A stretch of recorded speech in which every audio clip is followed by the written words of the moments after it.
And we cannot allow New York to become the wild, wild west. We will not allow our city to live in fear that everyone around us is armed and that any altercation could evolve into a shootout.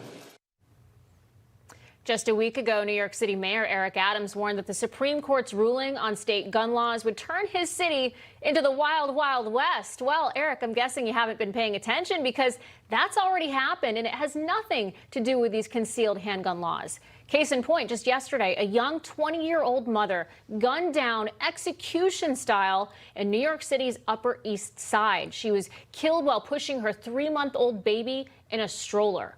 Mayor Adams took to Twitter, but instead of blaming the shooter, of course, he went after the guns. He wrote, quote, "More guns in our city means more lives lost. It means more babies crying as those who love them lie dead. We cannot allow this epidemic to keep claiming lives."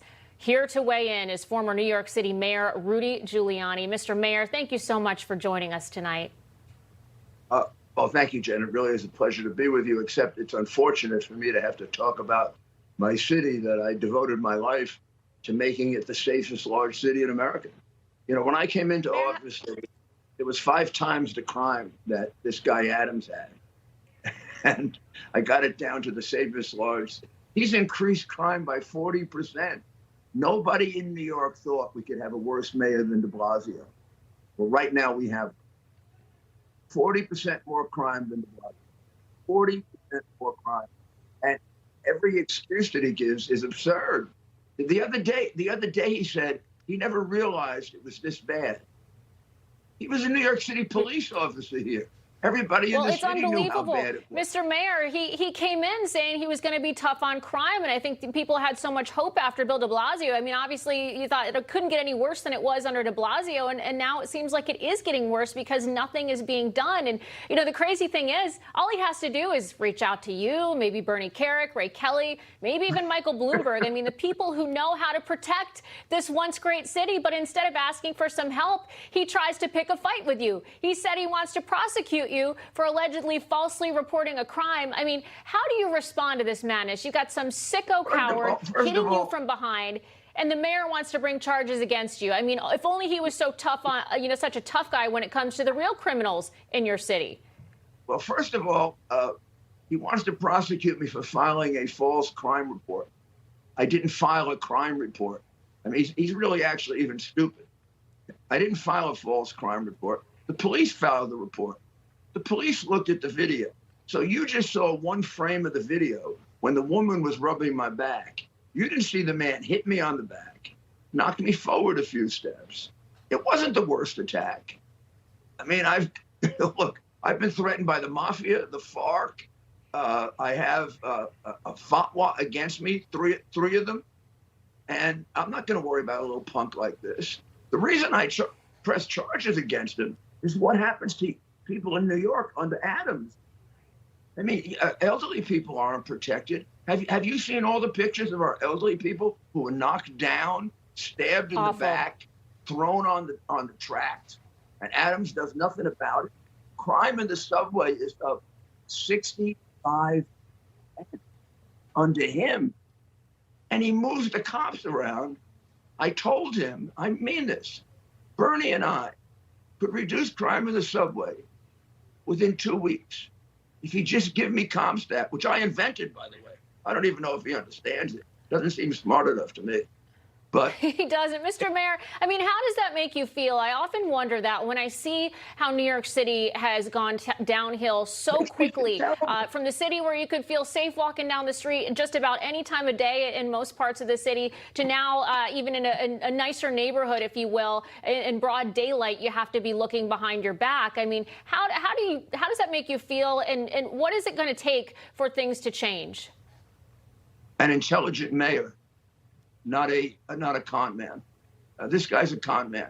All he really cares about are his suits, his cufflinks, his bow ties, his going out at night, and then ridiculous things like, I didn't know how bad it was, or I'm working on my plan. He's been in office for 6 months.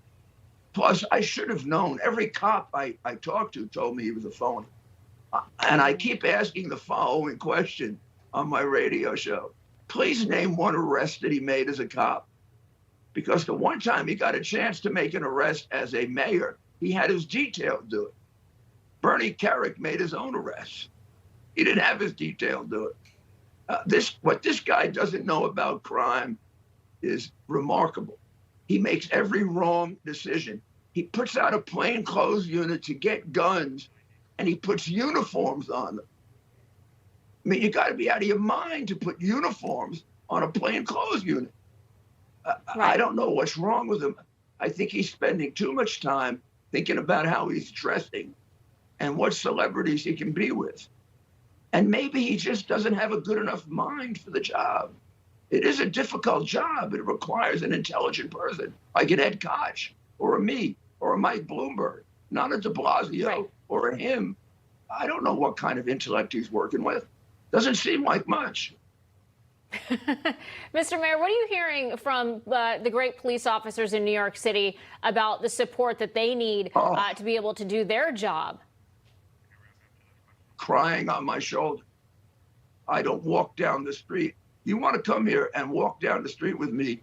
Within 2 blocks, I'll get a police officer to come up and tell you, where did you find this guy? And I say to myself, I didn't find him. I've told you to vote against him. I told you to vote for Curtis Lewa. I didn't tell you to vote for this phony. I remember him as a cop. He was ahead of 100 black men in law enforcement, and all he ever did was whine. I mean, this is not, I mean, I've never heard of a police strategy. I don't know if he understands police strategy. Do you know how easy it is to reduce crime on the subway? It took Bratton and me about 3 months to do it. Now that I really know how to do it, it would take Bernie and me 2 weeks to do it. He doesn't understand CompStat. I don't think he would know the first thing about CompStat. I bet he doesn't go to the meetings at 7 in the morning. I bet. I did. Yeah. I bet he doesn't. Too many criminals know what they can get away with in Eric Adams, New York, and unfortunately, it's not your city anymore, Mayor. I wish you were back in office. You'd turn things around, and it would be safe again. Can I make one point? Go right ahead, sir. Don't vote for Democrats. Amen. That is great advice. Look at every city with records of crime, and they have an Adams, or they have a Bragg. They have a lightweight Democrat like this guy, and they have a progressive DA who puts criminals out on the street. It doesn't happen in Republican cities. We had Republican mayors for 20 years. We didn't have a single riot. As soon as we got a Democrat mayor, there came the riot. Well, you know, some Democrats, they are starting to learn. I'll say that. Hopefully there's a light at the end of the tunnel in places like San Francisco. Hopefully other cities are going to say, you know what, we're really tired of this. We want to feel safe in our city again. Mr. Mayor, thank you so much for being here tonight. It's great to see you. Thank you.